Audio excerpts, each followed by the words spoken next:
have you seen any of the Ted Lasso stuff, the soccer coach, the Apple TV series? Have you heard about any of it? Yeah, I heard about it. I seen the first episode of the first season, like half of it. I gotta watch it. If you get any time when the season's over or whatever, you might just want to take an episode a week or something like that. It's good stuff. Anyways, the big theme, right? His big theme over 3 seasons is this concept of belief, right? And the show's got great writing. It's the wrong football. No, I'm just kidding. To some people, it's the right football. But anyway, belief is like a central element of the show. And this is a coach that's able to inspire his guys.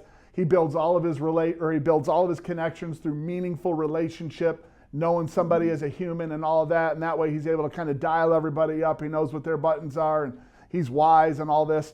But at the epicenter of all that, again, it's belief.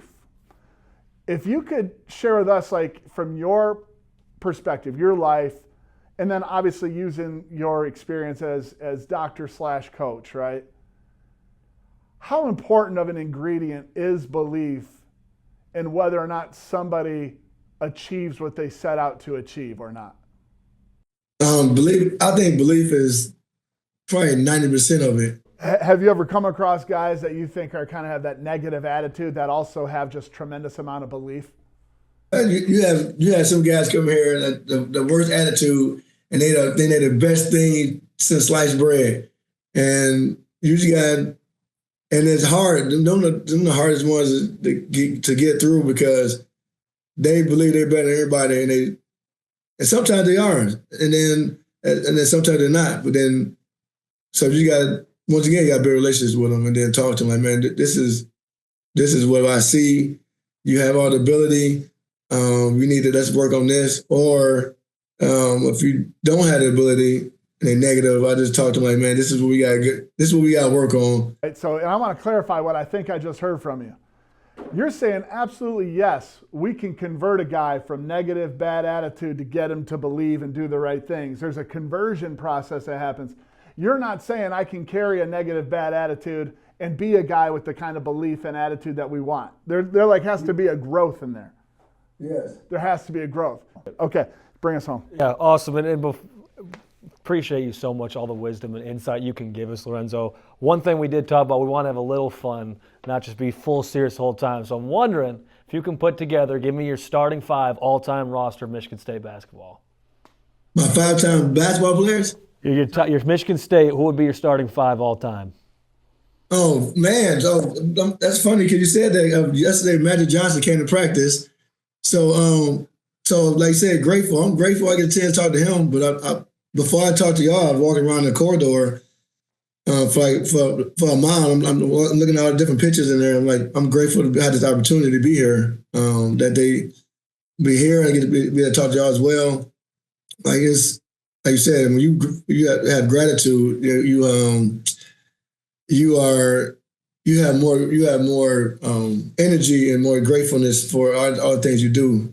So Magic would be number 1. Magic was here last year. I have Magic. What else I have on there? Cassius.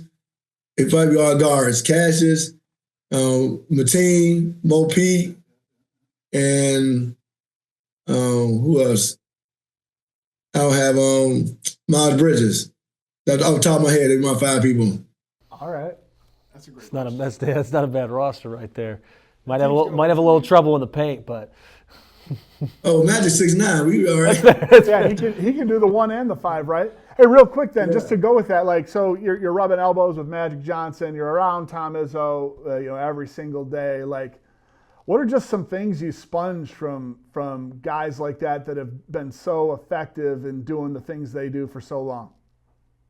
Well, like talking to Magic yesterday, like Coach Izzo, Coach Saban, Coach Antonio, like Brian Kelly, like it's we said already, one's a process, and 2, like they're driven and then they're detailed on what they're trying to do. So if it's the goal they're trying to get to, they are driven to that goal, and it's like they laser focus on it. So that's what I learned from all those guys, and I'm so fortunate to be like that. I had Coach Izzo was my basketball coach here. Coach Saban was my football coach, both Hall of Fame coaches. Coach D'Antonio was my position coach.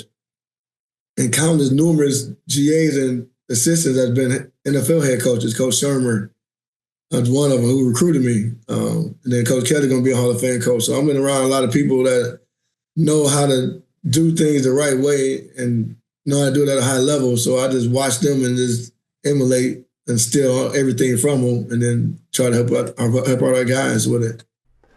One more. What's something from inside Spartan Hoops that you're able to share that you think maybe most people wouldn't know? Whether it's about the culture, something you guys do on the regular, I don't know. What's something that you think, I bet most people don't know this thing about this world that you're able to share? Each week we are releasing some of the from our basketball players, like test numbers. Body fat is not one of them, so we don't put that out there. But we have one kid that lost 4% body fat and gained 10 pounds of muscle. But Conqueror, it should be coming out in the next week or two. That his max vertical is like 50. I think it's 51 and a half, something crazy like that. Hey, Doc, if I have the right identity and mentality and the right coaching, can I get to a 51-inch vertical? Can I do this? Is there a way? Well, he has some physical gifts too. That's great.